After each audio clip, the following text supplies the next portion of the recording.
A sitting cabinet secretary accused an unarmed nurse of brandishing a gun on camera with no investigation. A member of Congress said what millions are thinking: prosecute her. Back, and I recognize the gentleman from Texas, Mr. Green, for 5 minutes of questions. Thank you, Mr.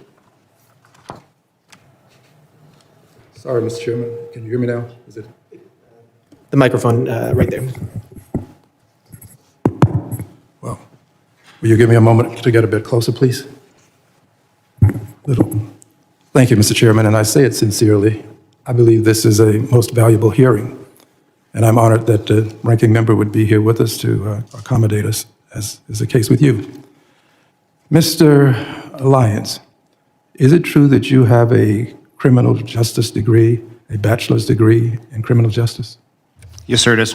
Is it also true that you have a master's degree in criminal justice leadership? Yes, I do. And would you, as a professional with 2 degrees in criminal justice, indicate to us that if an officer commits murder, that officer should be prosecuted? Sir, any law enforcement misconduct needs to be investigated and prosecuted. Investigated and prosecuted. And have you seen the widely published video of the killing of Mr. Alex Pretti? Yes, sir. And sir, my assumption is that if I ask you whether this was an injustice, you would say you cannot comment because of an ongoing investigation. Is that a fair statement? Yes, sir.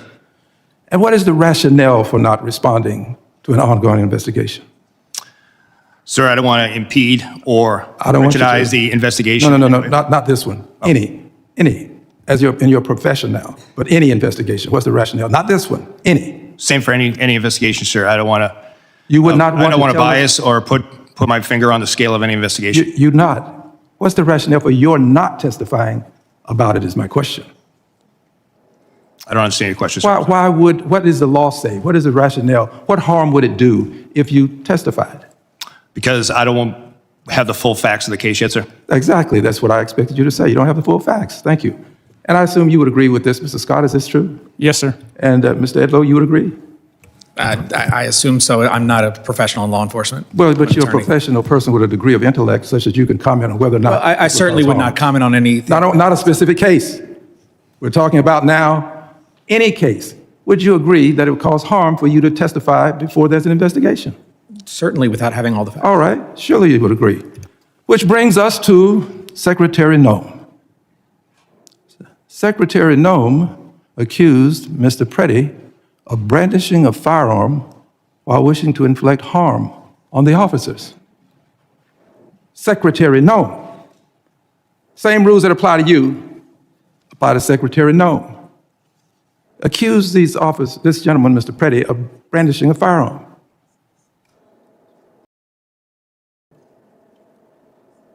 Secretary Noem doing this when she did without an investigation.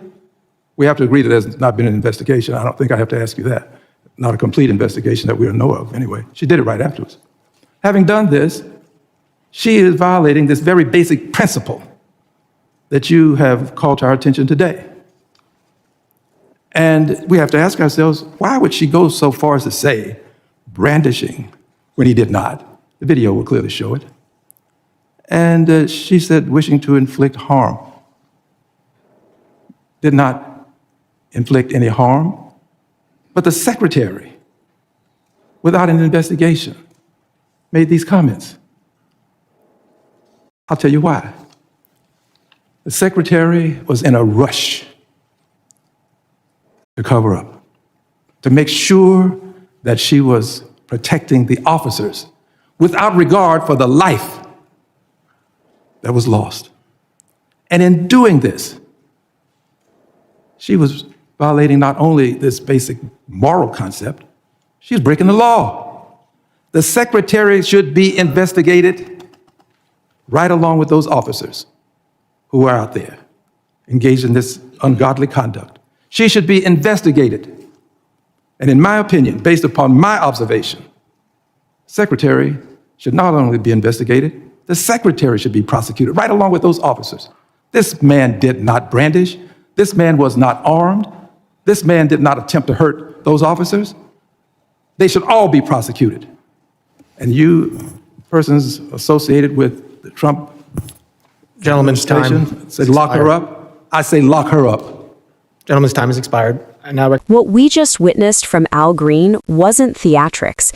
It was a prosecutor's mindset cutting straight through the fog of excuses, talking points, and deliberate misdirection. He didn't speculate. He didn't editorialize. He built a simple, devastating chain of logic.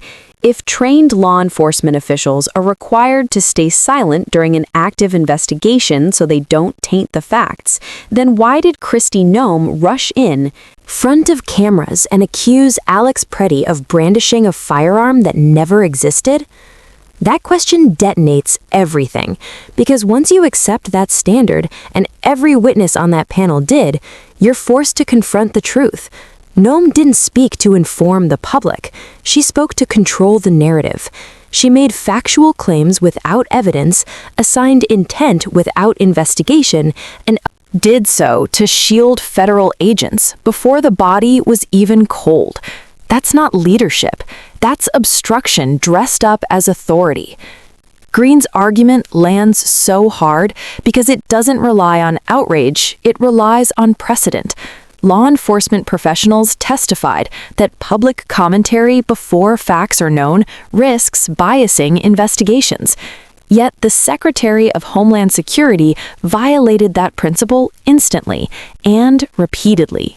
When power is used to prejudge the dead and pre-exonerate the state, accountability doesn't become optional, it becomes urgent. This is the moment where the line between policy failure and criminal exposure gets crossed. If the secretary knowingly made false statements that justified lethal force, that isn't spin, that's potential criminal liability. And when a senior member of Congress says, "Lock her up," on the record, it's not rhetoric, it's a warning shot.